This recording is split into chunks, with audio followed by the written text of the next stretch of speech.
Assalamualaikum teman-teman, ketemu lagi di channel YouTube Airin Nas. Makasih buat teman-teman yang udah ngikutin cerita aku sampai sejauh ini. Buat teman-teman yang baru bergabung, jangan lupa subscribe dan dihidupkan loncengnya ya, supaya setiap aku upload cerita yang terbaru, kalian dapat notifikasinya. Ku kembalikan uangmu mas, bagian 58. POV Author. Yuni datang ke pesta Hamdan bersama Irsyad. Dia datang dengan tenang tanpa ada rasa marah, kesal atau apapun. Yuni dengan kepala tegak sudah bisa merelakan Hamdan yang sekarang memilih Lia. Perasaan ke Hamdan sama sekali sudah tak ada lagi. Dia bahkan mengajak anaknya Cecil dan babysitternya ikut juga untuk melihat pernikahan ayahnya. Pesta pernikahan mereka bisa dikatakan sederhana dan dilangsungkan di rumah orang tua Lia yang tak jauh juga dari rumah Lia. "Selamat Mbak Lia," kata Yuni menyalami Lia. Wanita itu memasang wajah kesal melihat Yuni, namun wajahnya cerah saat melihat Irsyad. "Siapa dia, kekasih kamu?" kata Lia justru tak menghiraukan ucapan selamat dari Yuni.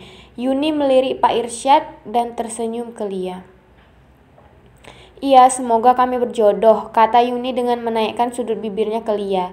Lia mendengkus kesal melihat tindakan Yuni. Sudah punya kekasih namun Hamdan masih juga mau menjumpainya. "Artinya kamu jangan menjumpai suamiku lagi. Sekarang Mas Hamdan suamiku dan aku akan punya anak dari dia." "Ambillah, aku juga nggak butuh lelaki seperti Mas Hamdan. Jujur aku senang dia menikah denganmu, sehingga kamu akan tahu seperti apa Mas Hamdan itu," ucap Yuni sekaligus melirik Hamdan yang duduk tak jauh dari Lia. Syukuran pernikahan mereka sangat sederhana dan tanpa pelaminan. Yuni yakin sekali jika Hamdan tak mau keluar uang banyak untuk pernikahan mereka ini. Sifat asli sudah mulai keluar setelah menikah. Mendengar ucapan Yuni, Lia menjadi kesal. "Bagus kalau begitu, awas kalau kalian masih sering bertemu. Kau jaga saja dia, bukankah pernah kukirimkan foto Mas Hamdan dengan wanita di sebuah hotel padamu? Sikap aslinya tidak baik. Setelah jadi istri, maka Mas Hamdan akan menjadi begitu perhitungan dan akan mencoba menguasai dirimu. Selamat menikmati pilihanmu," kata Yuni tersenyum sarkas ke Lia.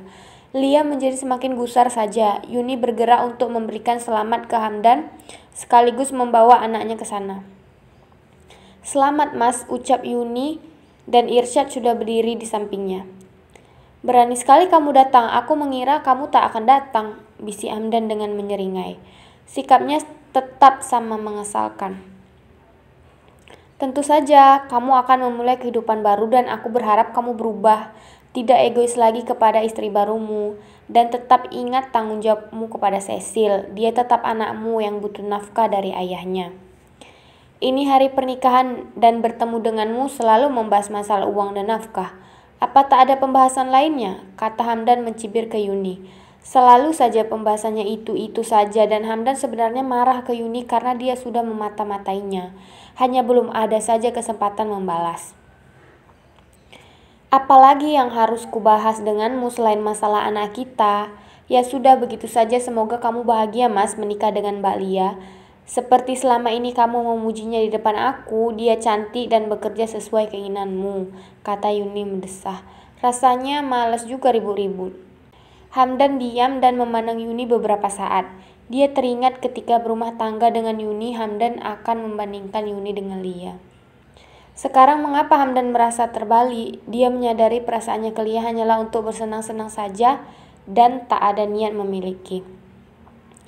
Yuni di depannya ini sang mantan istri sekarang kebalikan dari Lia. Dia terlihat cantik dan segar juga bekerja. Mengapa sekarang tipe wanita idaman itu ada pada Yuni dan bukan Lia lagi yang sekarang jadi istrinya? Hamdan mendesah pasrah. Andai saja Yuni dulu nggak diceraikan dan dia mau mendengarkan masalah Yuni sedikit saja, pasti mereka akan menjadi keluarga bahagia. Namun apalah daya, rasa selingkuh itu begitu besar dan rasa penasaran juga besar. Akibat terlalu perhitungan dan kebanyakan mengira rumput tetangga lebih hijau, Hamdan menjadi salah kaprah hingga Yuni membangkang dan lari dari pernikahan mereka. "Kamu sedang menghayal apa Hamdan?" kata Pak Irsyad. yang sudah berdiri di samping Yuni. Lelaki ini sekarang yang sedang berusaha keras mendekati Yuni. Untuk tujuan apa? Yuni hanyalah wanita Udi dan harta Irsyad. Hamdan merasa lebih banyak dari Yuni. Bila dia mau, Irsyad bisa mendapat wanita yang lebih segalanya dari Yuni yang Udi dan janda itu. Nggak ada Pak, terima kasih Bapak sudah sudi datang ke sini. Sama-sama, semoga kamu bahagia dan segera mendapatkan anak, kata Irsyad. Hamdan merasa ucapannya bagaikan penghinaan. Pasti semua orang juga sudah tahu kalau Lia hamil lebih dulu, namun Irsyad adalah atasannya yang harus dihormati. Terima kasih Pak, kata Hamdan dengan wajah datar. Hingga akhirnya Yuni dan Irsyad berlalu pergi dari mereka. Yuni dan Irsyad terus melangkah dan sesekali tertawa bersama karena sedang bercanda. Hamdan melihat dari kejauhan, ada rasa cemburu juga, karena bagaimanapun Yuni pernah menjadi istrinya, dan mereka pernah berbagi selimut bersama. Walau perceraian tidak dia kehendaki, dan Yuni sedikit pun tak cemburu melihat dia bersama wanita lain, sesakit inilah yang Hamdan rasakan. Kamu ngapain sih memandangi Yuni terus, kata Lia mendekati dan menengkus marah ke Hamdan. Hamdan hanya diam saja. Kamu dengerin aku gak sih? Aku gak suka sekarang suamiku melirik wanita lain. Gak boleh ada lagi wanita lain di hati kamu, Mas. Aku juga gak suka kamu menduakan aku. Kita akan segera punya anak. Dan sebaiknya kamu lebih rajin dan lebih sayang sama aku, kata Lia dengan suara pelan namun sikapnya ketus ke Hamdan dan posesif. Hamdan menatap sebentar dan merasa kesal. Dia malas menanggapi dan memilih diam karena banyak tamu yang berdatangan. Hamdan harus menjaga image-nya. Kamu dengar aku gak sih Mas? Lia kesal merasa diabaikan. Apalagi dia sudah mengeluarkan uang banyak untuk pernikahan mereka. Apa sih kamu? Gak usah kamu terlalu sibuk. Asal kamu tahu Yuni dulu gak pernah marah atau membantah aku. Aku juga sering ngatai dia jelek namun dia gak banyak protes kayak kamu. Kamu jangan bandingkan aku kayak dia Mas. Aku gak suka. Sekarang kamu harus dengar perkataan aku sebagai istrimu. Karena aku istrimu bukan lagi Yuni. Berisik kamu, kata Hamdan kesal. Dia berlalu dari Lia dan melihat teman kantornya yang baru saja datang untuk disalami. Lia terduduk di kamar pengantinnya. Pernikahan dilaksanakan di rumah orang tuanya dan dia merasa bahagia akhirnya menikah lagi setelah menjanda selama 2 tahun. Hamdan dengan malas duduk dan langsung berbaring begitu saja. Dia merasa pernikahan tak penting ini sungguh melelahkan. Mas, kamu mau tidur gitu aja, sergah Lia ke Hamdan. Hamdan hanya diam membalik badannya. Setelah tadi Lia juga sudah membuatnya kesal. Ya, aku ngantuk, capek lagi. Aku juga capek Mas, apalagi aku sedang hamil. Aku pingin kamu perhatian sama aku. Pijitin aku kek apa kek, ini anak kamu juga yang aku kandung. Lia mengguncang bahu Hamdan yang tak ada rasa perhatian sama sekali. Apa sih kamu, jangan banyak ngatur deh, aku pusing, kata Hamdan membalik badan sekaligus menatap tajam Lia. Wanita itu diam dan merasa kesal karena Hamdan mengabaikannya dan lebih memilih tidur. Setidaknya ini adalah malam pertama mereka dan mengapa Hamdan harus tidur. Walau tak mau berbunga, setidaknya mengobrol mesra sambil membela istri juga akan membuat Lia bahagia. Mengapa malam pertama justru mereka harus bertengkar? Lia merasa sikap Hamdan sudah keterlaluan. Mas, setelah menikah kita tinggal saja di rumah mamaku, ucap Lia ke Hamdan yang sudah memejamkan mata.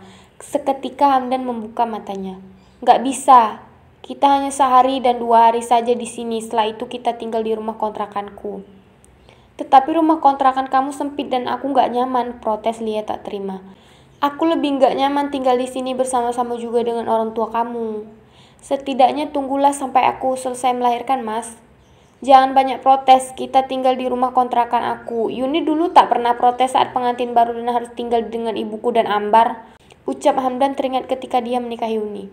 Kenapa kamu selalu membandingkan aku dengan Yuni? Aku gak suka Mas, ngerti kamu. Aku akan tinggal di sini saja. Hamdan marah dengan sikap mengesalkan istrinya yang tak mau menurut itu. Dia kemudian mengambil pipi Lia dan mencekramnya kuat. Jangan banyak protes, kalau kamu masih mau hidup denganku atau aku akan meninggalkan kamu secepatnya, kata Hamdan sambil melepas kasar pipi Lia. Wanita itu terkejut sekaligus meringis. Bersambung. Makasih ya teman-teman udah meluangkan waktu membaca novel aku. Sampai jumpa di cerita selanjutnya.